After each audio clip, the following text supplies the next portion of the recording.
350 000 personnes lancées dans le désert affrontant les vents de sable, reconnaissons que cela ne s'était jamais vu. En deçà des considérations politiques qu'elle peut inspirer, la Marche verte offre le spectacle hallucinant d'une nation jetée dans l'aventure. Folie ou coup de bluff, impérialisme ou nationalisme, je l'ignore. Mais regardez ces images.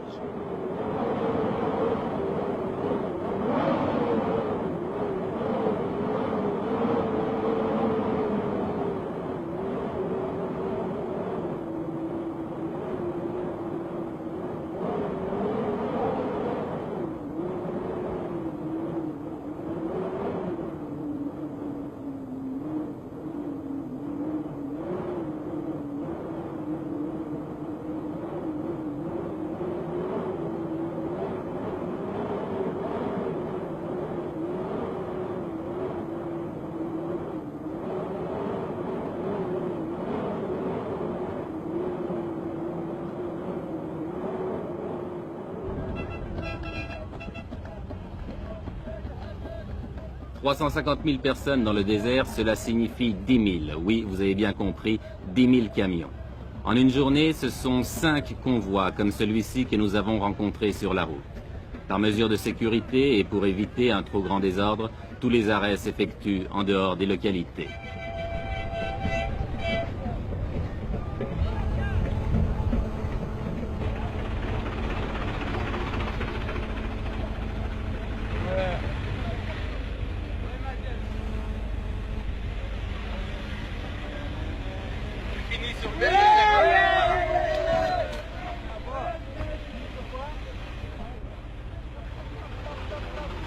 Chaque fois que nous dépassons un convoi, nous retrouvons la même atmosphère, une atmosphère de frénésie.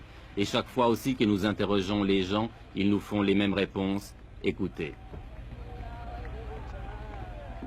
Jusqu'où vous allez? Sahara.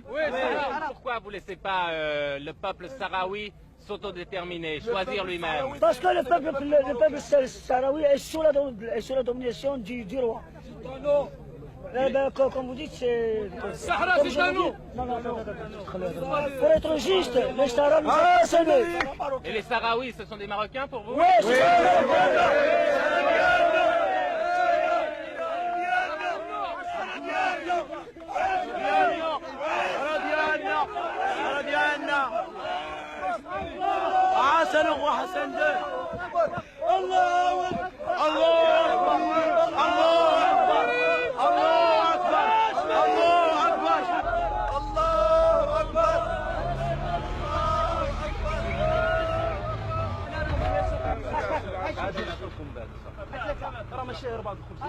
Tout le long du voyage, les vivres sont assurés. On distribue les miches de pain à la lancée, mais en proportion calculée, un pain pour 4 hommes. Le convoi se ravitaille donc, puis reprend la route.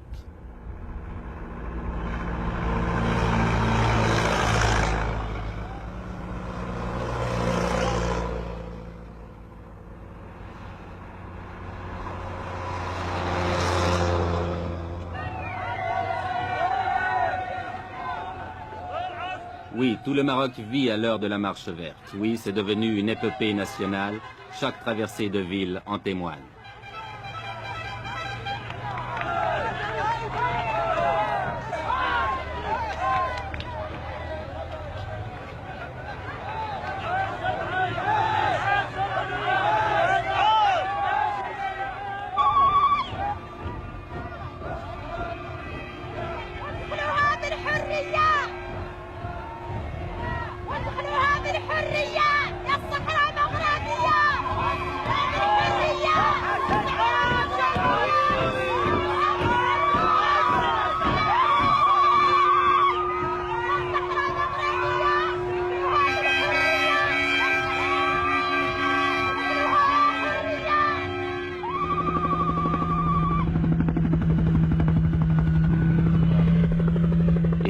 C'est l'arrivée à l'extrême sud du Maroc, à côté d'une petite bourgade perdue dans le désert, où avait atterri autrefois l'avion de Saint-Exupéry, Tarfaya.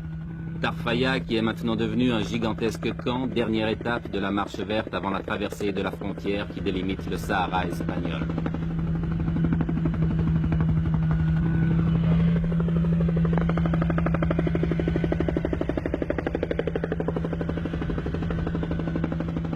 ces alignements de tentes et de camions, on s'est installé province par province. Et l'ambiance de ce campement le fait ressembler à un Woodstock du désert.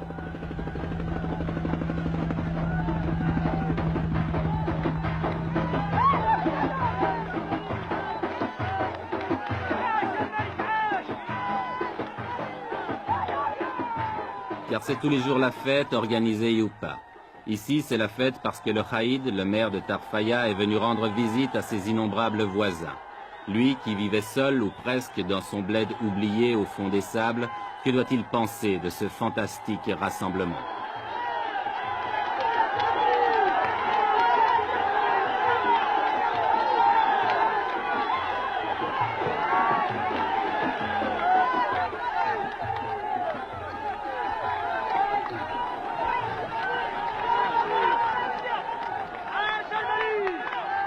Avec une prodigieuse capacité d'adaptation, la foule s'est installée rapidement. On a nettoyé le sol des cailloux pour en faire des clôtures, on a dressé des tentes de fortune, et il ne reste plus qu'à tuer le temps en attendant l'ordre du roi pour se remettre en marche vers les terres spoliées.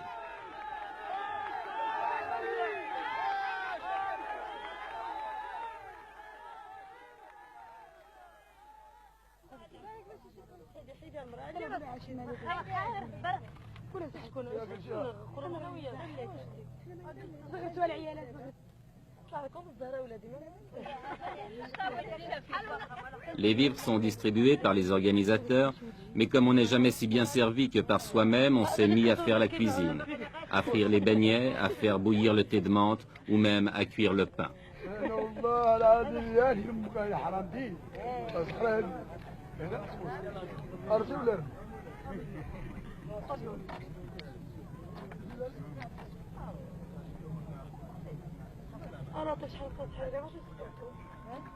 Ici et là, les 1001 petites occupations de la vie quotidienne.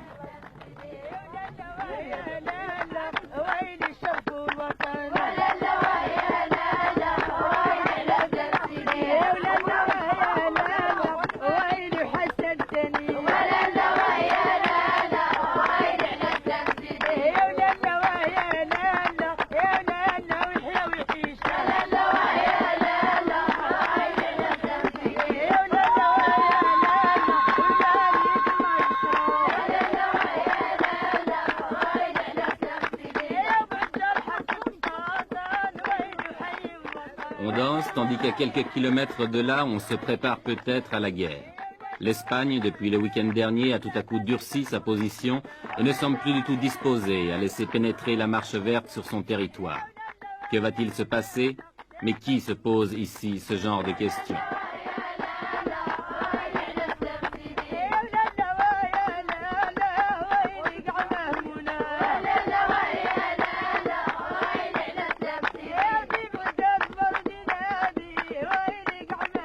وما تنساوش تابوناو مع صفحة أنا بريس الجريدة المغربية.